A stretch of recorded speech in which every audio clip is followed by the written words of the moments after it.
배움과 나눔 미래를 꿈꾸는 평생 학습 도시 우리 동구. 밀리언셀러 100만 판매고를 뜻하죠. 최근 K-팝의 인기를 증명하듯 K-팝 아티스트들의 밀리언셀러 앨범 판매 소식이 많이 들립니다. 사실 1990년대 가요 전성기 때는 100만 장 판매 앨범을 자주 볼 수 있었는데요. 2000년대 가요 시장의 침체로 10만 장 판매도 어려운 시기를 지나 2010년대 중후반부터 K-팝 아티스트들을 중심으로 100만 장 앨범 판매 소식이 다시 뉴스에 등장하고 있습니다. K-팝 밀리언셀링 앨범의 역사와 의미를 다뤄봅니다. 네, 안녕하세요. 든든한 K-팝 소식을 전하는 K-팝입니다. 저는 K-팝을 진행하는 로제고요. 저는 씨님입니다. 안녕하세요. 안녕하세요. 저희가 또 이렇게 K-팝이라는 이름으로 그러니까요. 함께 진행을 하게 돼서 참 의미가 남다릅니다. 그럼요. 예, 저희는 음밥이라는 이름으로 이제 음악 팟캐스트를 진행을 해왔었고요.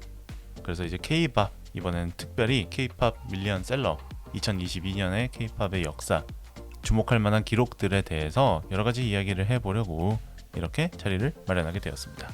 네, 그렇다면 본격적으로 시작을 해보도록 하겠습니다. 밀리언셀러, 앞서서 C님이 정말 많이 이제 아주 상세하게 설명을 해주셨는데, 최근에 뉴스 보시면은 K-팝 밀리언셀러 이야기가 진짜 많이 나오죠. 그쵸. 앨범을 단순하게 보면 많이 팔았다 인데, 그러니까 단어 그대로는 100만 장이 팔렸다는 뜻이에요. 근데 미국 산업협회에서 제공하는 등급은 조금 다르다고 하는데 어떻게 다르죠? 네, 미국 산업협회에서는 이제 음반 판매량을 이렇게 나눕니다. 10만 장은 실버, 50만 장은 골드, 100만 장은 플래티넘, 이제 1000만 장 판매는 다이아몬드라고 합니다. 그래서 100만 장은 플래티넘이니까 더블 플래티넘이면 몇만 장일까요? 200만 장? 좋습니다. 그렇다면 쿼드러플 플래티넘. 400만 장이겠네요. 그렇습니다. 이게 약간 그 유튜브에 그 골드 버튼, 실버 버튼 오는 거랑 약간 느낌이 비슷한 것 같기도 하네요. 그렇죠. 유튜브도 10만 구독자 이상이면 실버잖아요. 그쵸. 네. 근데 한국에서는 사실 100만 장 단위로 많이 이야기를 합니다. 네. 그래서 밀리언셀러라는 표현을 많이 쓰고, 여러분들이 보셨을 때 더블 밀리언셀러, 트리플 밀리언셀러, 쿼드러플 밀리언셀러 이런 단어들이 진짜 많이 뉴스에 등장하거든요. 그쵸. 그런 거 보시면은 200만 장이구나, 300만 장, 400만 장 이렇게 이해하시면 될 것 같습니다. 혹시 우리나라에서 이제 1000만 장을 판 다이아몬드가 있었나요? 사실 한국 대중음악 역사가, 이 집계가 사실 제대로 된 역사가 그렇게 길지 않습니다. 그리고 1990년대 정말 음반 시장 호황기였잖아요. 네. 그런데 그 전에 80년대에도 사람들이 앨범을 안 사진 않았을 거잖아요. 그쵸. 정말 많이 샀겠죠.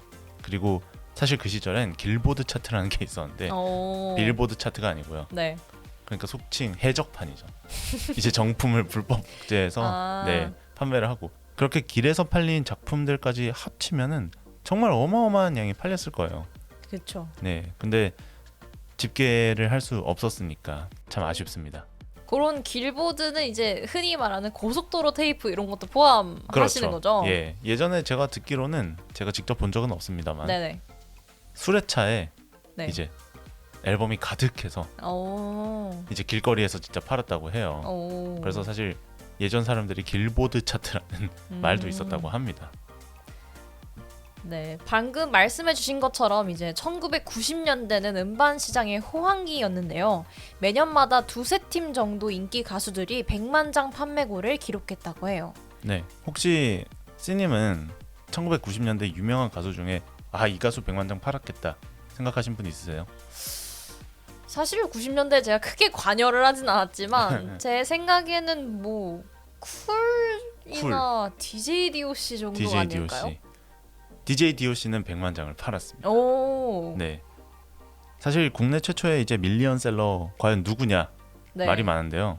일단 추정하기로는 조용필의 1집, 이 창밖의 여자, 그리고 돌아와요 부산항에 이런 노래들, 단발머리. 네. 이 앨범이 이제 추정으로 110만 장 팔렸다고 하는데, 제 생각엔 그거보다 훨씬 많이 팔렸을 것 같아요. 그리고 변진섭의 데뷔 앨범이 뭐 추정 180만 장 팔렸다. 그런데 벤진섭 씨가 그때 당시에 인터뷰했을 때는 180만 장 넘어서 200만 장도 팔려서 어린 나이에 정말 당황했다. 이런 인터뷰를 한 적이 있었거든요. 그리고 또 90년대 하면 생각나는 많은 가수들이 있죠. 룰라, 신승훈, 앞서 말씀하셨던 DJ DOC, 서태지와 아이들, 터보, 또 90년대 하면 아이돌 누구? H.O.T. H.O.T. 그리고 또 초록매실. 아 조성모. 그렇죠. 그또 G.O.D. 네. 이런 가수들이 100만 장 앨범을 팔았고 이때 당시에 정말 재밌는 이야기가 뭐냐면 50만 장 이하로 팔린 앨범에 대해서는 언급도 하지 않았대요. 엄격하네요. 여자 가수 최초의 밀리언셀러 앨범은 이제 김한선의 5집 삐에로는 우릴 보고 웃지였습니다. 자, 그런데 여기서 잠깐 K-팝 2000년대 사실 우리가 기억하기로는 2000년대에 정말 대중적이고 인기 많은 노래들이 많이 나왔던 시기잖아요. 그쵸. 그런데 그때는 또 가면은 밀리언셀러 앨범이 없단 말이에요. 그럼 왜 그럴까요? 제 생각이 맞다면 저도 2006년쯤에 이제 K-팝에 미쳐 있었는데 한때 네. 그때 미쳐 있던 게 앨범을 사면서 미쳐 있던 게 아니라 MP3로 막 전자사전으로 노래를 계속 들으면서 앨범이 아니라 그 파일을 다운로드 받았다고 할까요? 그래서 좀 앨범을 안 사게 되지 않았나라는 생각을 합니다. 네, 맞습니다. 2000년대에는 정말 지옥의 가요 불황기였습니다. 제가 어렸을 때 뉴스 본 게 기억이 나는데 제가 그때 당시에 에픽하이라는 가수를 정말 좋아했는데요. 네. 에픽하이의 4집이 10만 장 판매고가 넘었다. 그래서 뉴스에 대서특필 났어요. 세상에 10만 장을 팔았다고? 술렁술렁. 그래서 2009년을 예로 들어보면요. 그때 당시에 10만 장 이상 앨범 판 가수가 딱 2명이었는데 지드래곤, 슈퍼주니어밖에 없었습니다. 와. 그러니까 한 10년 전까지만 해도 100만 장이 정말 손쉽게 팔리던 우리나라였는데 그러니까요. 갑자기 이 판매량이 10만 장도 팔기 어려운 상황이 되어버린 거죠. 그때 제 기억으로는 막 원더걸스, 소녀시대, 동방신기, 더블S50이 난리가 났던 것 같거든요. 난리였죠, 난리. 그런데 2005년만 해도 10만 장 이상 팔린 앨범이 17, 그러니까 17장밖에 없었다고 합니다. 그 왜 그랬을까? 이제 씨님이 좀 말씀해 주시겠어요? 네, 이제 그때는 MP3라는 포맷이 등장하고 소리바다 등 음악을 다운로드 받아서 듣는 문화가 생겼잖아요. 즉 이건 불법 복제 또한 성행했다는 말인데요. 이제 한국 음악회사들이 그때는 제대로 대처를 하지 못했어요. 그리고 사실 그때 세계적으로도 음반 불황기였다는 거죠. 네, 당시에 대중적으로 히트를 많이 한 가수들은 많았는데 그게 앨범 판매량과 비례하는 시대는 아니었다. 그렇게 말씀드릴 수 있을 것 같고요. 그래서 최근에 K-팝 시장에 밀리언셀러가 진짜 많이 등장하는 이유가 네. 여러 가지가 있겠지만 일단 산업 규모가 굉장히 커졌다. 그렇죠. 이렇게 보시면 좀 좋을 것 같습니다. 자, 그렇다면은 K-팝 밀리언셀러 앨범들이 왜 이렇게 많이 등장할까? 산업이 커졌다. 산업이 커졌다고 사람들이 100만 장씩 쉽게 그쵸. 앨범 사는 거 아니잖아요. 그 이유를 한번 확인해 보도록 하겠습니다. 일단 첫 번째 이유는 뭐가 있을까요? 스트리밍에서 앨범 구매로 이제 문화가 진화를 했다는 건데요. 2010년대에는 스트리밍을 진짜 많이 했어요. 많이 했죠. 차트에 우리 오빠 또는 우리 언니가 1등을 하지 못하면 큰일 나는 세상이 펼쳐지면서 맞아요. 모두 줄 세우기에 미쳐 있었거든요. 스밍 좀 하셨나요? 아, 조금 했죠. 근데 이제 2010년대 중반에 들어서면서 차트 사재기 논란, 조작 논란이 펼쳐지면서 차트가 개편되기 시작합니다. 네. 당시에 이제 새벽에 집중적으로 스트리밍해서 순위를 올리는 경우도 많았고 네. 사실 줄세우기라고 해서 앨범의 모든 노래를 다 순위표에 올려놓고 그렇죠. 진짜 많았잖아요. 그래서 저도 기억이 나는 게 핸드폰으로 하루 종일 그냥 특정 가수의 노래를 들어서 맞아요. 이 우리 내가 사랑하는 이 가수의 노래를 올려야 돼, 이런 것들이 정말 많았거든요. 그런데 이 차트가 개편이 되면서 예전처럼 앨범의 모든 곡을 줄 세우기 하기가 굉장히 어려워졌습니다. 그래서 그 대안으로 아이돌 팬덤이 다른 방법을 찾죠. 어쨌든 우리 가수가 정말 대단하게 뭔가 뛰어나다, 그리고 이런 성공적인 커리어를 보내고 있다. 그래서 주목한 것이 바로 앨범 구매였던 것입니다. 네, 그쵸. 앨범 이런 판매량이 음악방송 성적에 반영된다는 것도 무시할 수가 없는 요소예요. 당연하죠. 네, 지금도 뭐 음악 방송 이제 1등 발표하는 순간 보면 여러 점수가 있는데 거기에 음원 말고도 음반 판매량도 항상 들어가거든요. 그렇죠. 그래서 앨범을 많이 구매해야지 내 가수가 음악 방송에서 좋은 성적을 거두고 이제 연말에도 상을 받거나 이런 풍경이 펼쳐지는 거죠. 그렇습니다. 두 번째 이유로는 앨범의 옵션이 굉장히 다양해졌다 이런 말씀을 드릴 수 있을 것 같아요. 네. 스님 혹시 최근에 아주 제가 듣기로는 K-팝 어떤 앨범의 구성에 참 빠져 있다고 들었습니다. 맞습니다. 제가 곧 발매되는 레드벨벳의 벌스데이 앨범에 약간 지금 관심이 가고 있는데 네네. 패키지가 너무 예뻐요. 패키지가 예쁘다. 네, 그게 이제 멤버가 5명인 만큼 케이크 버전인데 케이크 색이 5가지예요. 오. 그럼 이제 나는 무슨 색을 사야 하나라는 고민이 된과 동시에 그럼 5개를 다 사면 안 될까?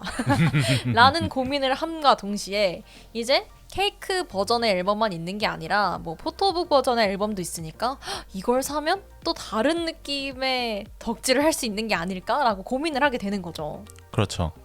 저도 사실 2022년에 정말 빠져있는 걸그룹이 있는데요. 바로 뉴진스입니다.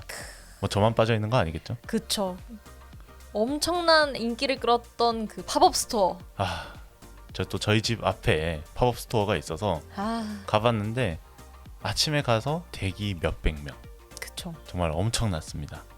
뉴진스에도 참 독특한 앨범 구성을 가지고 있었습니다. 일반적인 앨범이 있었고요. 한정판 앨범이 있었고 또 특이하게 가방 형태로 만들어진 맞아요. 앨범이 있었잖아요. 그 가방이 심지어 색깔이 하나도 아니야.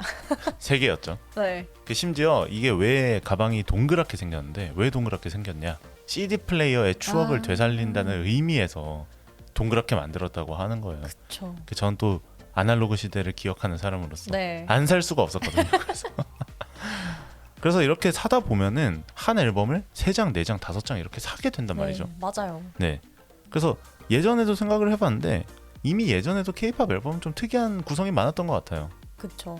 액자 형태도 있었고 이제 크기도 뭐 컸다가 작았다가 그것도 엄청 많았고 특히 제 기억에 남는 건 이제 USB 형태 지드래곤 앨범이 기억에 남긴 그렇죠. 합니다. USB를 꽂으면 이제 음악을 들을 수 있는 네. 그런 형태였죠. 이제 앨범 판매량이 늘어나면서 앨범이 단순히 음악을 듣는 장치가 되지 않은 지는 굉장히 오래됐다고 생각합니다. 그쵸. 이게 구매하는 사람한테 만족을 주는 어떤 굿즈인 거죠.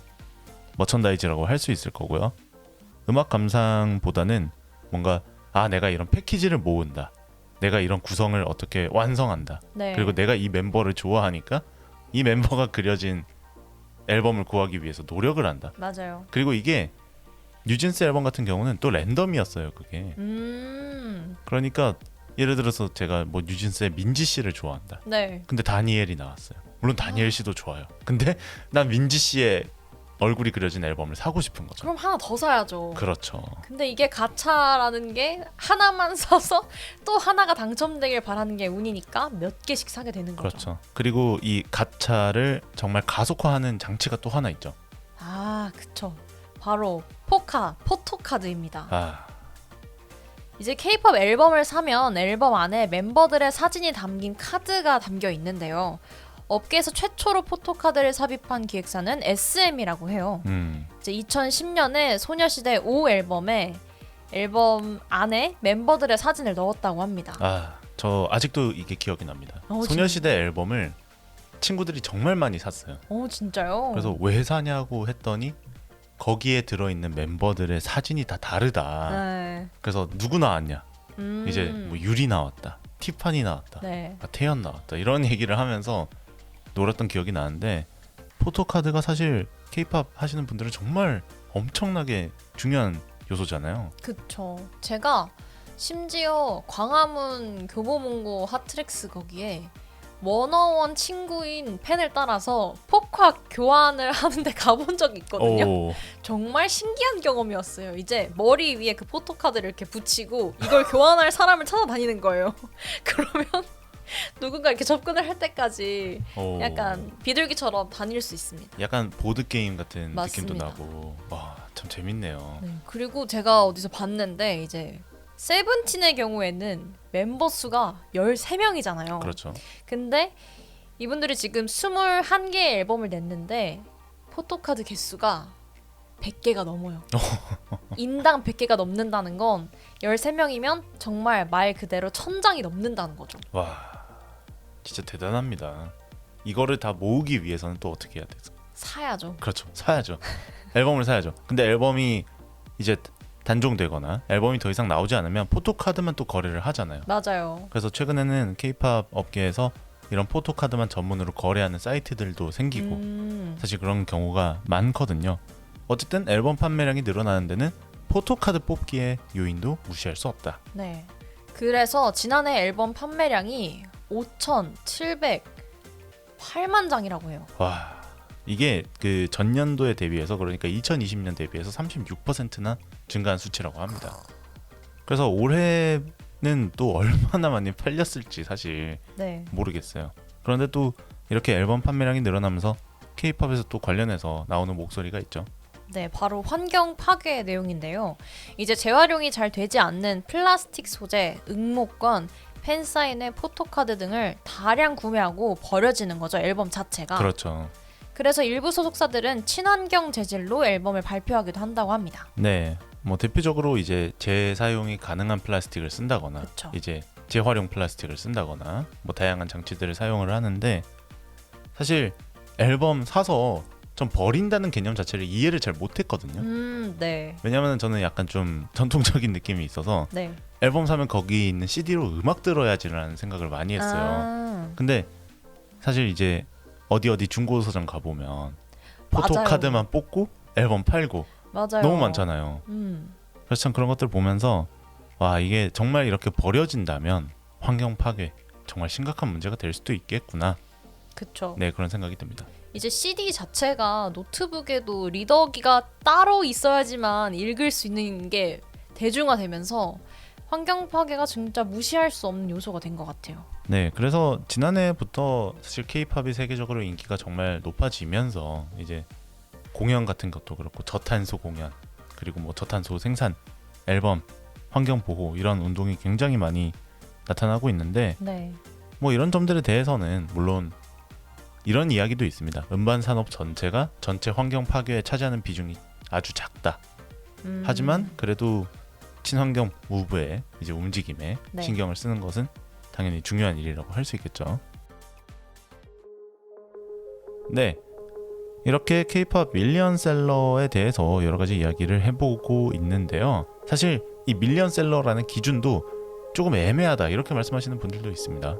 그쵸. 이제 과거에는 단일 앨범 한 장이 이제 100만 장 이상 팔려 나간다 라는 것에 의미를 두고 이 가수 또는 이 앨범이 얼마나 좋고 잘 팔렸다의 의미를 두지만 이제는 같은 앨범을 샀다고 해도 그 모습이나 형태가 다 다를 수 있거든요. 그렇죠. 예를 들면은 뭐 레드벨벳 앨범을 예로 들어서 네. 제가 생각하는 패키지를 구매를 한 저와 그리고 다른 패키지를 구입한 또 스님은 다른 거죠. 그쵸. 뭐 요즘엔 버전도 뭐 DVD, 블루레이, 뭐 리패키지 엄청 많아요. 맞아요. 리패키지도 있고 리믹스도 있고 어. 심지어 막 또 다른 버전이 엄청나게 많습니다. 그러니까 단일한 앨범이 나오면은 예전에는 그냥 CD 한 장 네. 똑같은 커버 이렇게 생각을 했잖아요. 그쵸. 그런데 사실 그런 게 통용되는 것은 이제는 스트리밍 사이트에 앨범 커버 하나만 있는 거고 맞아요. 앨범을 가지고 있는 경우의 수는 정말 다양하다. 그렇기 때문에 밀리언셀러라는 게 단일 앨범 하나로 그냥 이게 집계가 되는 게 맞는 거냐라는 네. 의견도 있죠. 그쵸. 네, 왜냐하면은 제가 예를 들어서 뭐 어떤 그룹이 가방 또 뭐 반지꼬리 예를 들어서 네. 뭐 팝콘통 뭐 이런 식으로 이제 앨범을 구성을 다양하게 내서 다 갖고 싶어요. 네. 마치 패스트푸드점에 장난감 갖고 싶어 하듯이. 네네. 그런데 그런 것들을 따져봤을 때 다 모아서 사면 5장인 거잖아요. 그쵸. 그럼 판매량이 5장이 들어가는 거잖아요. 그쵸. 근데 이게 맞는 거냐? 그래서 K-팝 밀리언셀러가 사실 이게 팬덤이 너무 많이 구입하는 거고 좀 걸러들 필요가 있다 이렇게 생각하시는 분들도 있습니다.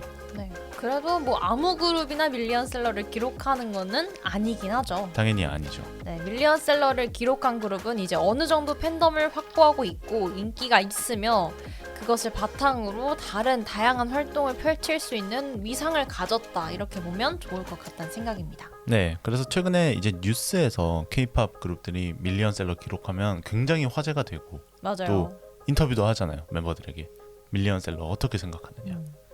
그러니까 밀리언셀러라는 개념 자체는 모호해졌지만 일종의 어떤 상징이 돼 버린 거죠. 네. 그런 의미에서 이제 말씀해 주셨던 것처럼 유튜브 골드 버튼, 실버 버튼 약간 이런 의미도 될 수 있을 것 같아요. 맞아요. 자, 이렇게 K-팝의 밀리언셀러 역사, 또 가요계의 역사, 그리고 음반 판매 이런 것들에 대해서 정말 간단하게 좀 살펴봤습니다. 이제 요약을 해보자면 정말 여러 가지 이유가 있는 거죠. K-팝에서 앨범이 많이 팔리게 된 배경이. 제가 기억하기로 2017년에 트와이스가 초동 판매량 10만 장을 넘겼을 때 그때 엄청난 화제가 됐었거든요. 오, 그게 진짜요? 2017년이었어요. 오. 그러니까 지금으로부터 5년, 6년 전 그쵸. 이야기인데 그 지금은 100만 장 앨범이 너무 많죠. 사실 올해만 해도 100만 장 이상 넘긴 밀리언셀링 판매 작품들이 정말 많잖아요. 네, 그렇죠. 그러니까 이제 그만큼 K-팝 산업이 정말 짧은 시간 내에 엄청나게 확장됐고 그래서 그 바탕으로 팬덤들이 정말 많은 앨범을 소비하고 있다. 이렇게 볼 수 있을 것 같습니다. 그래서 이제 2022년에 밀리언셀링 아티스트와 작품을 살펴보면서 올해는 어떤 앨범들이 밀리언셀러 칭호를 받았고 또 어떤 의미를 가지고 있는지 하나하나 짚어보는 시간을 다음 편에 이야기해보도록 할 텐데요. 어떤 그룹들이 있는지 약간 예고해 주실 수 있으실까요?